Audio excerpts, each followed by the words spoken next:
तो वृश्चिक लगन में हम चर्चा कर रहे हैं राहु और चंद्र युति के बारे में। इस वीडियो में देखेंगे अब आपके दूसरे भाव के लिए। दूसरे भाव में जहां राहु और चंद्रमा दोनों ही धनु राशि में स्थित होंगे, यहां राहु नीच की स्थिति में होंगे, लेकिन यहां चंद्रमा आपके 9th लॉर्ड है और साथ ही वो यहां गुरु के घर में स्थित होंगे। तो वो अपने मित्र के घर में जरूर हैं, लेकिन यहाँ राहु कितने ज्यादा क्लोज हैं चंद्रमा के, ये आपको जरूर देखना चाहिए। इस प्रकार का राहु चंद्र युति आपको फैमिली लाइफ में काफी उतार चढ़ाव देगा, अपनी फैमिली से आपकी ज्यादा से ज्यादा एक्सपेक्टेशंस को बढ़ाएगा। ऐसा राहु अगर चंद्रमा की बहुत ज्यादा क्लोज हो तो ये बोलने में बहुत अच्छा प्रभाव दे सकता है, इवन बहुत अच्छी क्रिएटिविटी और इमेजिनेशन भी दे सकता है। ऐसा जातक जब भी दूसरों के साथ कन्वर्सेशन में आएगा, बात करेगा या किसी को कोई एडवाइस देगा, तो लोग आपकी बातों को बहुत ज्यादा प्रायोरिटी देंगे।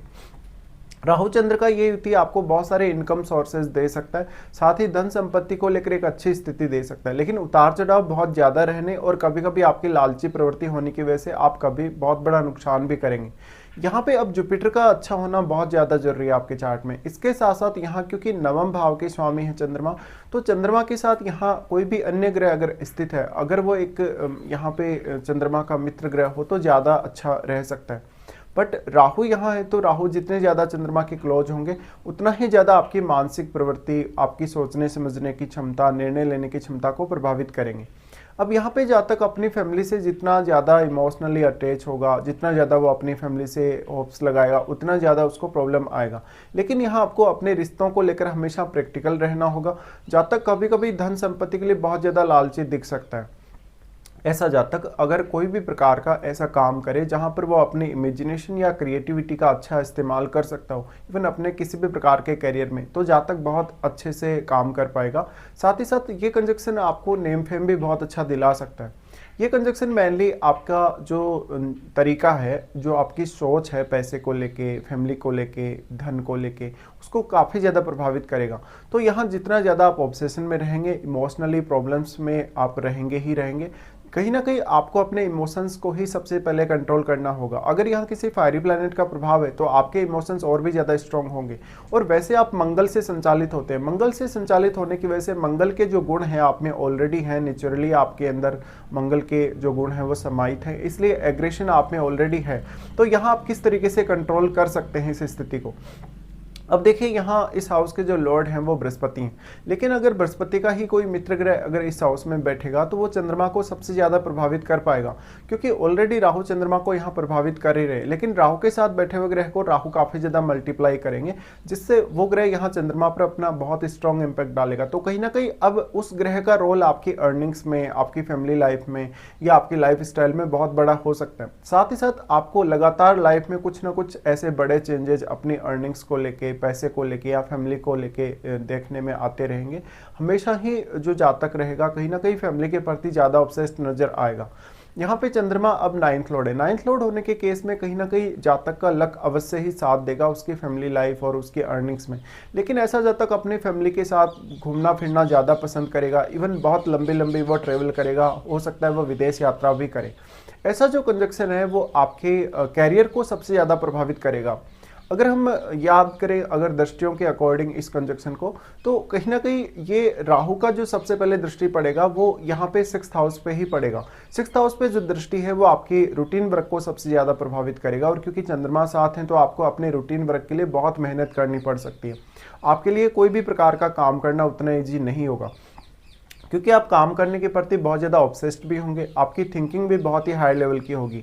धनु राशि जो है वो बहुत ही ऑप्टिमम लेवल को दिखाता है हमेशा ही। तो जातक चाहे अर्निंग करने के लिए देखे, चाहे अपने करियर के लिए देखे, हमेशा वो ऑप्टिमम लेवल की थिंकिंग रखेगा ही रखेगा।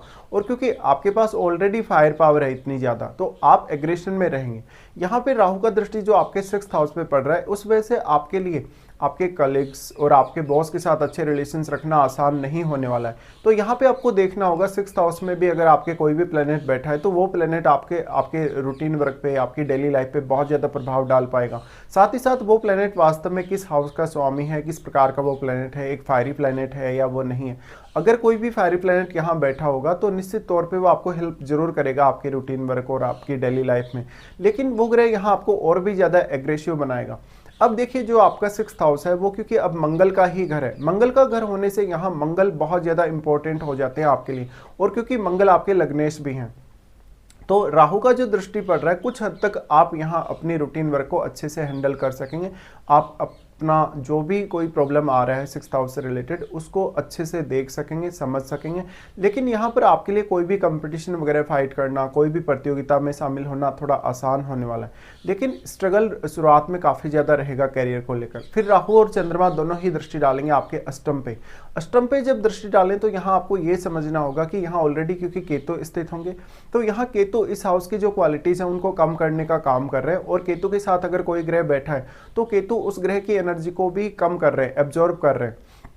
इसलिए आपको यह समझना होगा राहु और केतु के मध्य 180 डिग्री का जो एंगल बना है, यहाँ राहु केतु को उतना ज़्यादा प्रभावित नहीं कर सकते, क्योंकि जो भी यहाँ पे एंगल बना है वो हमेशा बना रहेगा। 180 डिग्री का जो कोण है, तो यहाँ राहु का एक सीमा तक ही प्रभाव केतु पर रह सकता है। और क्योंकि केतु इस हाउस से रिलेटेड कुछ कमी ऑलरेडी ही पैदा कर रहे हैं, अब यहाँ राहु के साथ बैठे हुए ग्रह का रोल बहुत इंपॉर्टेंट होने वाला है। इसीलिए तो राहु के साथ जो भी ग्रह बैठा है वो यहाँ केतु को और केतु के साथ बैठे हुए ग्रह को काफी स्ट्रांगली प्रभावित करेगा।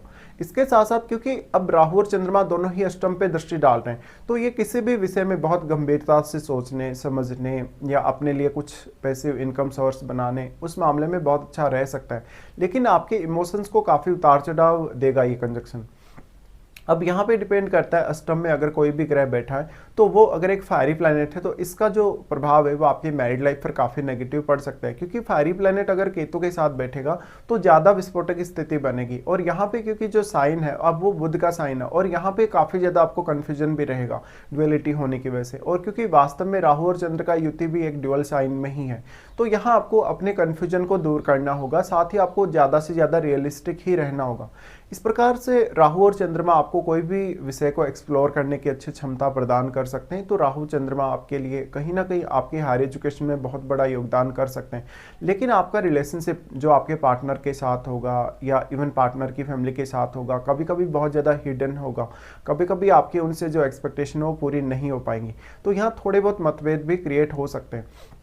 उसके बाद राहु का दृष्टि पड़ेगा आपके 10th हाउस पे। अब 10th हाउस पे जब राहु का दृष्टि पड़े, अब ये सूर्य के घर पे दृष्टि डाल रहे हैं, तो जातक करियर में बहुत ज़्यादा ऑब्सेसिव रहेगा, हमेशा ही करियर में कुछ बहुत बड़ा करने को देखेगा। अब यहाँ क्योंकि चंद्रमा है राहु के साथ, तो जातक अपनी इमेजिनेशन और क्रिएटिविटी का बहुत ही अच्छा इस्तेमाल कर सकता है, वो अपनी वाणी का बहुत अच्छा इस्तेमाल कर सकता है, साथ ही साथ वो अपनी पर्सनैलिटी से भी काफ़ी ज़्यादा प्रभाव डाल सकता है। तो यहाँ पे आपके इमोशंस का ही सबसे बड़ा खेल होगा। वास्तव में आप इमोशनली कितने ज़्यादा बैलेंस में होंगे, कितना ज़्यादा आप खुद को प्रायोरिटी देंगे, कहीं ना कहीं आप कितना ज़्यादा कंडीशंस को समझ के उसके हिसाब से निर्णय लेंगे। देखिए, ये जो कंजक्शन है राहु और चंद्र का, वो आपको कंपटीशन फाइट करने के लिए बहुत ज़्यादा अच्छा है, कोई भी प्रतिस्पर्धा में शामिल होने के लिए बहुत ज़्यादा अच्छा है। लेकिन यहाँ पर आपको इमोशनली खुद को बहुत ज़्यादा बैलेंस में रखना ही होगा। इसके साथ साथ आपको विचार करना चाहिए अब आपकी महादशा पर, जैसे आपको वास्तव में राहु की या चंद्रमा की महादशा है या नहीं। क्योंकि अगर इनकी महादशा आपको होगी तो उसमें इन दोनों ही ग्रहों के जो रिजल्ट होंगे काफ़ी स्ट्रांगली आपको देखने को मिलेंगे।